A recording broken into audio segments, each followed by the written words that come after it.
শুভ সকাল সবাইকে। সবাই খুব ভালো আছো, আমিও ভালো আছি। আমার কাছে জবা ফুল দেখে আজকের ব্লগটা শুরু করলাম, আর আশা করি আজকের ব্লগটা তোমাদের ভালো লাগতে পারে। সকালে ঘুম থেকে উঠে তাড়াহুড়ো করে কাজগুলো করে নিই, আর সবসময় না ভিডিও করতে পারি না।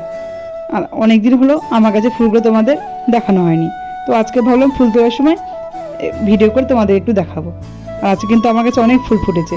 জবা ফুলগুলো তুললাম, আর এখন দেখো নয়নতারা ফুলগুলো তুলে নিচ্ছি। নয়নতারা ফুলও কিন্তু আমার গাছে অনেক ফুটেছে। আর গাছে যদি বেশি ফুল ফুটে না, তাহলে কিন্তু ফুল তুলতে খুব ভালো লাগে। আর নিজের কাছে ফুল তুলে পুজো করতে কার না ভালো লাগে। আর সকালবেলা যদি গাছ ভর্তি ফুল দেখা যায়, তাহলে এমনিতে কিন্তু মনটা ভালো হয়ে যায়। আর এদিকেও দেখো কত নয়নতারা ফুল ফুটেছে। আজকে আমার কাছে অনেক ফুল ফুটেছে। নয়নতারা ফুলগুলো তো তুলে দিলাম, আর এখন টগর ফুল তুলবো। টগর ফুলটা একটু কম ফুটেছে, আর কত দেখো কুড়ি হয়ে আছে। আজকে একটু সকাল সকাল ফুল তুলতে এসেছি, হয়তো একটু পরে ফুলগুলো ফুটে যাবে। এই দিকে দেখো একটা আমার টগর ফুলের গাছ। এই গাছটাতে কিন্তু অনেক টগর ফুল ফুটে, আজকে ফুটেনি। আর এখন সাদা ফুল তুলবো।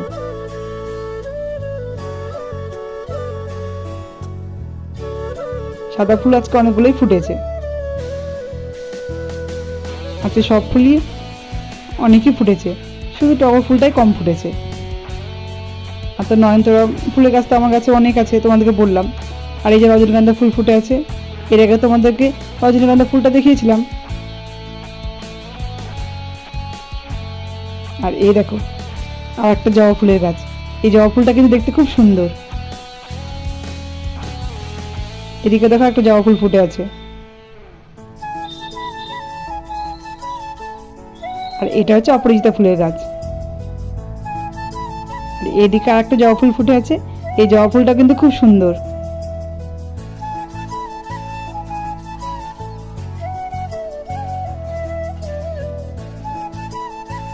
আজকে জবা ফুলটা একটাই ফুটেছে। এই জবা ফুলটা কিন্তু গাছ ভর্তি ফুটে। ফুলটা চলো তাড়াতাড়ি তুলে নিই, তুলে আবার পুজো করব। ফুল তো তুলে নিয়ে এলাম, তোমরা তো দেখলে। আর ফুল তুলে নিয়ে এসে না আমার পুজো করা হয়ে গেল। আর গাঁদা ফুল তো পুজো করেছি। গাঁদা ফুলটা তো আমার কাছে না, গাঁদা ফুলটা আমি কিনে নিয়েছিলাম। আর ফুল তুলে নিয়ে এসে তাড়াতাড়ি পুজোটাও করে নিলাম। আমার সোনাম আবার ঘুম থেকে উঠে গেছে। আর একটু আমার ঠাকুরগুলোকে তোমাদেরকে দেখিয়ে দিলাম।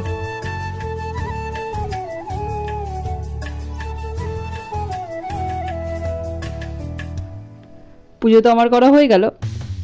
আর সকাল জলখাবার জন্য একটু ডিম সেদ্ধ করে নিয়েছি, আর পাউরুটিটা নিয়ে নিয়েছি। আর এই যে এখন একটু দই নিয়ে নিলাম। এই হচ্ছে আজকে আমাদের সকালে জলখাবার। আর চাটা তো আমি আগে খেয়ে নিয়েছি। আর সকালে যাই খাই না কেন, চা না খেলে ভালো লাগে না। পুজো করে আগে আমি চা খেয়ে নিই। আর এই দেখো এখন সকাল জলখাবারটা খেয়ে নিব, খেয়ে রান্নাঘরে ঢুকে যাব। শোনো আমাকে খাবার খাইয়ে রান্নাঘরে ঢুকে যাব। আর আজকে তো মোনালি মা স্কুল যাবে না, সেই জন্য একটু রান্নাটা একটু দেরি করে করব। আর আজকে অত রান্নার ঝামেলা করব না। আর কি রান্না করব সেটা তোমাদেরকে দেখাবো। তো চলো দেখতে থাকো ভিডিওটা। সকালে জলখাবারটা তো খাওয়া হয়ে গেল, আর চলে এলাম রান্নাঘরে। আর আজকে মাছটা বাড়ি থেকে নিয়েছি। শোনা আমার পাপা আজকে সকালবেলা ডিউটি চলে গেছে, তো বাড়িতেই ভালো মাছ পেলাম, তো নিয়ে নিলাম। আর মাছটা ভালো করে ধুয়ে নিয়েছি, আর নুন হলুদে মাখিয়ে নিয়েছি। আর এখন মাছটা ভাজা শুরু করে দিয়েছি। ভেবেছিলাম যে মাছের ঝোল করব, তো আজকে আর মাছের ঝোল করব না, মাছটা ভাজাই খাবো। আর মাছটা কেন ভাজা খাবো, ঝোল করব না, সেটাই তোমাদেরকে বলবো। আজকে না আমি মায়ের কাছে যাব, আর সেই জন্য ভাবলাম যে আর মাছের ঝোলটা রান্না করব না, দেরি হয়ে যাবে না হলে। আর সব জামা কাপড় গোছাবো, এমনিতেই তো মায়ের কাছে যেতে পারি না। আমার শ্বশুর বাড়ি থেকে বাপের বাড়ি 1 ঘন্টা রাস্তা, তাও যেতে পারি না। মোরালি মায়ের টিউশন থাকে, গান থাকে, আবার নাচ থেকে, এসব কারণে না যাওয়া হয় না। তো শোনো আমার বাবা তো সকালবেলা ডিউটি চলে গেছে, তো বলে তাড়াতাড়ি চলে আসবো। তো বলে নিয়ে যাবে, যে চলো ঘুরে আসি তোমার মায়ের এখান থেকে। তো ভালোই হলো, সেই জন্য আর কিছু রান্না করবো না।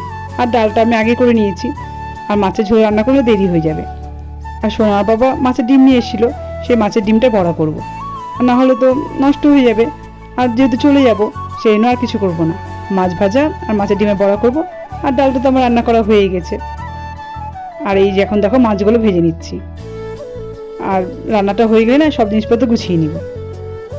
আর অল্প কয়েকটা মাছ আছে, ভাজা করলেই হয়ে যাবে।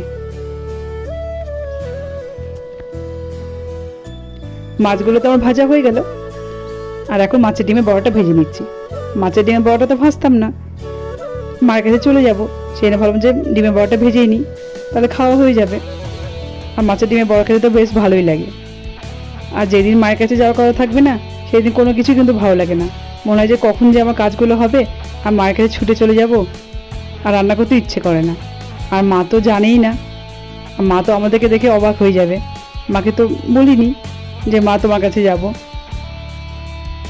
আর এই দেখো মাছের ডিমের বড়াগুলো ভেজে নিচ্ছি। মাছের ডিমের বড়াটা ভাজা হয়ে গেলে তারপর সব জিনিসপত্র গুছিয়ে নিব। সোনামাকে জিনিসপত্র গুছাবো, তার ফাঁকে ফাঁকে সোনামাকে আবার খাইয়ে একটু স্নান করে ঘুম পাড়িয়ে দিব। তারপরে আস্তে আস্তে রেডি হয়ে যাব, আমরাও ভাত খেয়ে নিব, তারপর রেডি হয়ে যাব। আর মাছের ডিমের বড়াটা তো আমার ভাজা হয়েই গেল। দুপুরের পর আবার সন্ধেবেলায় চলে এলাম তোমাদের সঙ্গে কথা বলতে। তোমাদেরকে তো বলেছিলাম যে আজকে আমি মায়ের কাছে যাব। আর দেখো সবাই রেডি হয়ে বেরিয়ে গেছি। আর বাড়ি থেকে বেরোতে বেরোতে না সন্ধে হয়ে গেল। মনালিমা টিউশন পড়তে গেছিলো, টিউশন থেকে এসে গান শিখতে গেছিলো। মনালিমা বাড়িতে আসলো, তারপর বেরোলাম। আর এই যে এখন গাড়িতে করে যাচ্ছি, বেশিক্ষণ লাগবে না, তোমাদের তো বললাম যে 1 ঘন্টার রাস্তা। আর এখন যাচ্ছি। আর আমার 2 মা কিন্তু খুব খুশি, অনেক দিন পর দিদিন বাড়ি যাচ্ছে, সেই জন্য 2 মা খুব খুশি। আর এই দেখো আমার সোনামাকে দেখো, রাস্তায় ঠাকুর দেখেছে, 2 হাত তুলে প্রণাম করছে পাপার কোলে বসে। আর অন্ধকার হয়ে গেছে, ঠিক মতো তোমাদেরকে দেখাতে পারছি না, অনেকটাই রাত্রি হয়ে গেল।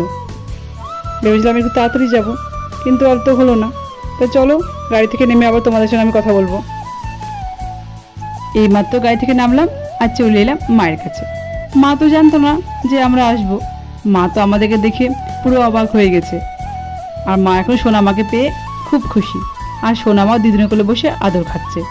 তোমাদেরকে তো বললাম বেশি দূরের রাস্তা না, 1 ঘন্টার রাস্তা। সন্ধ্যে 6টায় বেরিয়েছিলাম, 7টায় পৌঁছে যাব, সেই জায়গায় 9টায় পৌঁছালাম। আসলে কি হয়েছে বলো তো, আমরা যে গাড়িটাতে আসছিলাম গাড়িটা হঠাৎ খারাপ হয়ে গেছিলো, অন্য গাড়িটা আবার উঠতে হলো, সেই জন্য না আসতে অনেকটা দেরি হয়ে গেল। যত তাড়াতাড়ি ভাবলাম আসবো ততই দেরি হয়ে গেল। আর কি আর করা যাবে, কিছু তো করার নেই। আর সোনামা তো এসে খেলা শুরু করে দিয়েছে। সোনামা খেলনা পেয়ে গেছে আর খেলা শুরু করে দিয়েছে, আর এদিক ওদিক ছোটাছুটি করছে। মায়ের এখানে তো আমি চলে এসেছি, তোমরা তো দেখলে। আর অনেক রাত্রি হয়ে গেছে।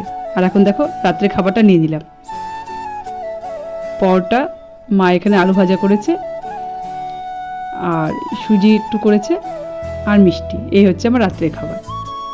আর সোনামা কিন্তু আমি খাইয়ে দিয়েছি, সোনামার পাপারও খাওয়া হয়ে গেছে, মোনালি মায়ের খাওয়া হয়ে গেছে। মা আর আমি এখন খেয়ে নিব। তোমাদেরকে তো আসল কথাটাই বলা হয়নি। এতক্ষণ ধৈর্য ধরে যারা আমার ভিডিওটা দেখলে, প্লিজ আমার ভিডিওটাতে একটা লাইক করে দিও।